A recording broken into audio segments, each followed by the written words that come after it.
Welcome back to our channel. இன்னைக்கு தேதிக்கு வெளிநாட்டவர்களால கூகுள்ல அதிகமா தேடப்படுற ஒரு ரெசிபி, நம்ம அன்றாட வாழ்க்கையில நம்ம எடுத்துக்க மறந்துட்ட ஒரு உணவு, கேன்சரையே தடுக்கக்கூடிய பல நன்மைகள் நிறைந்த ஒரு உணவை பத்தி தான் இந்த வீடியோவில் நம்ம பார்க்க போறோம்.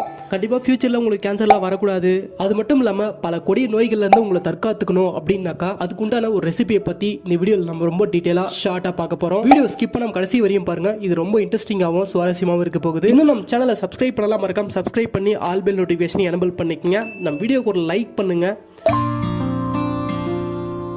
வீட்டில் முதல் நாள் சமைச்ச சாதம் மிஞ்சி போச்சுன்னா என்ன செய்வீங்க? கோவிட் காலத்துக்கு முன்னாடிலாம் எப்படியோ, ஆனால் இப்பெல்லாம் பழைய சாதம், பழைய தயிர், பழைய குழம்பு எல்லாத்தையும் கண்டு இன்னைக்கு இருக்கிற எல்லாருமே அச்சப்படுறாங்கன்னு தாங்க சொல்லணும். சில வீடுகளில் மிஞ்சின சாதத்தில் தண்ணியை ஊற்றி சில உப்புகளையும் தூவி மறுநாள் காலையில் பழங்கஞ்சியாக பயன்படுத்தி வர்றது வழக்கனாலும் இன்றைய காலகட்டத்துக்கு பெரும்பான்மையான மக்கள் இதை மறந்துட்டாங்க, இல்லை விரும்பலன்னு தாங்க தோணுது. ஃபாஸ்ட் ஃபுட்னு சொல்லக்கூடிய துரித உணவுக்கு பழகி போன நம்ம நாக்கு பழைய சாதத்தோட ருசியை தெரிஞ்சுக்கவே இல்லை. ஆனா அதோட அருமைகளை தெரிஞ்சுக்கிட்டா யாருமே அதை புறக்கணிக்க மாட்டாங்கன்றதாங்க நிஜம். அப்படி என்னதான் இருக்கு அந்த பழைய சாதத்துலன்னு ஒன் பை ஒன்னா பார்க்கலாம் வாங்க. பழைய சாதத்துல ப்ரோபயோட்டிக்னு சொல்லக்கூடிய நுண்ணுயிர் மருந்துகள் நிறைஞ்சிருக்கான்.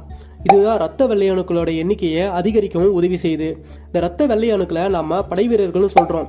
ஏன்னா நம்ம உடம்புக்குள் நுழையிற நோய் கிருமிகள் முதல்ல எதிர்த்து போராடுறது இந்த உடல்ல இருக்கிற ரத்த வெள்ளையணுக்கள் தான். எனவே தான் நோய் எதிர்ப்பு சக்தியோட முக்கிய ஆதாரம் ரத்த வெள்ளையணுக்களை சொல்றோம். ரத்த வெள்ளையணுக்கள் குறையும் போதுதான் கேன்சர் உள்ளிட்ட பல நோய்கள் நம்மள தாக்குது. ஆக பழைய சாதத்தை சாப்பிட்றத நம்ம வழக்கமா வச்சுட்டு இருந்தோம்னாக்கா இந்த கேன்சர்லாம் பாதிக்கக்கூடிய சாத்தியக்கூறுகள் மிகவும் குறைவுன்னு ஆய்வாளர்கள் சொல்றாங்க.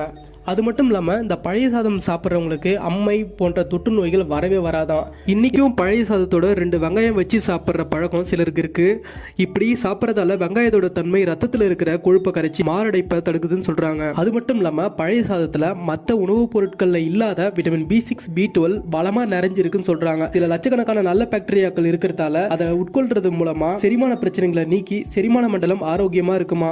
அல்சர் பிரச்சனையை பழைய சாதம் தடுக்குமா. இதுக்கு காரணம் அதில் இருக்கிற நல்ல பாக்டீரியாக்கள் தான் சொல்றாங்க. இத்தனை நன்மைகள் கொண்ட பழைய சாதத்தோட அருமையை நம்மளை விட அமெரிக்கர்களும் பிற வெளிநாட்டவர்களும் தான் அதிகமா இந்த காலத்துல தெரிஞ்சிருக்காங்க. ஏன்னா இன்னைக்கு தேதிக்கு வெளிநாட்டவர்களால கூகுள்ல அதிகமா தேடப்படுற உணவு ரெசிபி எதுன்னு கேட்டீங்கன்னாக்கா நம்ம ஊர் பழைய சோறு தாங்க. உண்மையா சொல்ல போனா அதை முறையா தயாரிக்க தெரிஞ்ச நாம அதை புறக்கணிக்கிறது ஒரு நியாயமே இல்லாத ஒரு விஷயம். இன்னமும் நீ பழைய சோறு தான் சாப்பிட்றியான்னு கேட்கிற உங்க ஃப்ரெண்ட்ஸுக்கு இந்த வீடியோவை ஷேர் பண்ணுங்க. இதோட நன்மைகளை அவரும் தெரிஞ்சுக்கிட்டோம். இந்த வீடியோ பத்தின உங்களோட கருத்துக்களை மறக்காம கமெண்ட் பண்ணுங்க. இன்னும் நம்ம சேனல் சப்ஸ்கிரைப் பண்ணா மறக்காம சப்ஸ்கிரைப் பண்ணிக்கங்க. அடுத்து ஒரு நல்ல வீடியோல சந்திக்கலாம். Take care, by.